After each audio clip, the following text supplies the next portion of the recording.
Hi my dear friends, welcome to channel CRZ Creatives. Today in this video we are going to learn about layers panel. It's just an introduction, but before jumping to the section, I want you to know about creating a new project in Photoshop. Here in this window, to create a new Photoshop project, first click on the create new button right here. A new window pop up. Here first of all, there are several options to start with. First on the top we have photo, print, art and illustration, web, mobile, film and video, and each having certain preset documents. But here we are going to create custom document. Here in the left we have the option to create it. First provide a name to the project. Let it be CRZ Creative Project.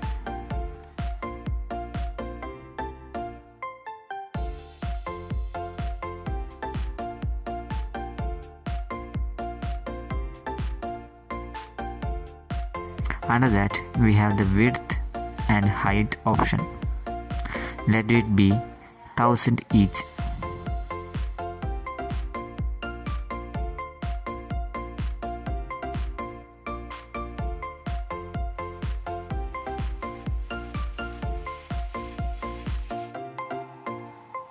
And which is in pixel, but we can change it to inches, centimeters, etc. But here we are choosing pixels. Down that we have a resolution. Let it be 72 and just click create. This is how we create a quick Photoshop project. But for now we are going to learn about basics of layers panel. So I have a file already set for action. You can download the file from the link below in the description. So I close it and now open the project. Let's talk about the layers panel, which is such an important part for anybody using Photoshop to design graphics or just to edit photos. We are going to be doing a lot in the layers panel throughout this course, and it's something when I open up Photoshop and I started playing around. The first time I didn't really pay attention to the layers panel, and it made the way that I edited photos and create graphics really funky and not the right way to do it. So understanding how this work is important. So I'm just going to give you a brief overview of what's going on here in the layers panel, and then throughout the rest of the course.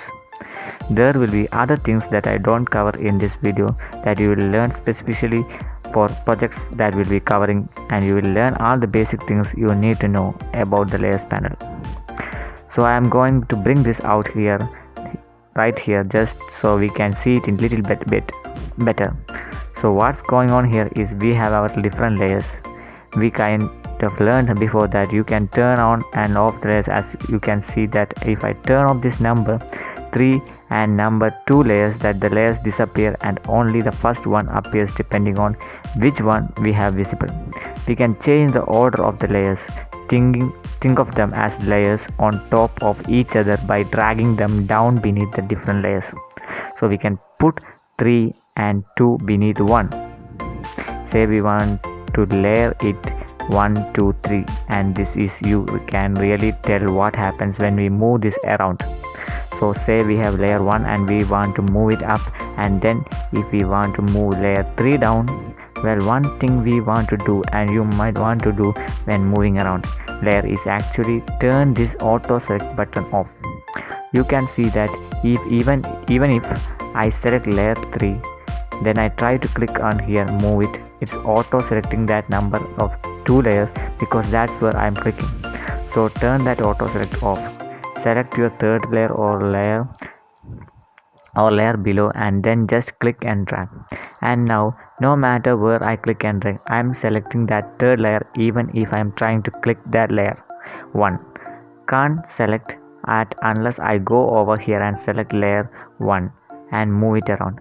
Or if you do have the auto select layer option, you can click and choose and it does auto select. But if there's a layer below, it's kinda hard to get it. For each of these layers there is different properties. There's this drop down that says normal. This is the blending mode we have. A couple of lessons especially on that. and then the opacity. So that opacity, there's different way to change. So you can click down this drop down and brings up a slider that you can drag to the left or right to make it more opaque or less opaque. Or you can literally just click the word opacity and drag to left or right to drop or increase the opacity.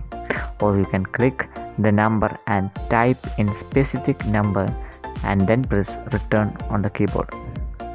Now the easiest way is just to click and drag. So there's really no point in dropping down the slider to bring it open. Below the opacity in the blending mode are some different lock options for locking the position or everything about the layer. So if you click this lock all button, you cannot do anything on this. You can add effects, you can do anything just locking the position with this button. Will disable the being able to move this layer, but you can still add effects and things like that. Over here on the right is the fill percentage. This is little bit tricky to understand, but what I can do is just run through quick example so you know an easy way to add a stroke to an object is just by double clicking, and this opens up the layer style window. Then there is different layer style, but I'm going to click this stroke for now. You can set the stroke settings right here. I'm just going to keep that blue and select OK. And now you can see that it's added this effect, which is the stroke, and you can turn on and off these effects by clicking the eyeball button right here. But now we can see what opacity will do. So if I draw opacity, what's it doing is dropping the opacity of the actual object content itself. What is that red rectangle with the number 1? It's not dropping. The opacity of the layer style that I added or the effects that I added opacity on the other hand drops the opacity for everything. So if I drop this down to 0, it disappears. If I drop the fill down to 0, only the inside goes down. To 0, only the content itself. So that what fill is. Now to get rid of these layer styles, I'm just going to right click and say clear layer styles. For now, down below here we have some other buttons and options without any layer selected. The first few are disabled, but with them selected you have effects. So you can do things like bevel and emboss and stroke. Basically what I just went to, you have layer mask, another completely different topic we will talk about later. Creating a new fill or adjustment layer for this layer or grouping different objects. So one way to recognize your layer panel, as say you have different objects that combine different elements. I want to group all these 3 objects together. I can just click the group button and that adds that group one. I can double click and call these layers 1, 2, 3 and whatever, then just drag each of these layers or selected multiple by clicking and then command clicking or control clicking if you are on a PC. The layers that you want to move and dragging them into the group. Then you can rearrange them in that group and you can close this down. Turn it on or off, and then that affects the entire group. It's really important to understand so that when you do a project that has lots of layers, then you can organize it properly. I think Adobe Photoshop has the ability to have thousands of layers. You would never really use that many, but if therefore an option is that within the group we can still edit these layers individually. I am going to get rid of this group by just selecting all these layers by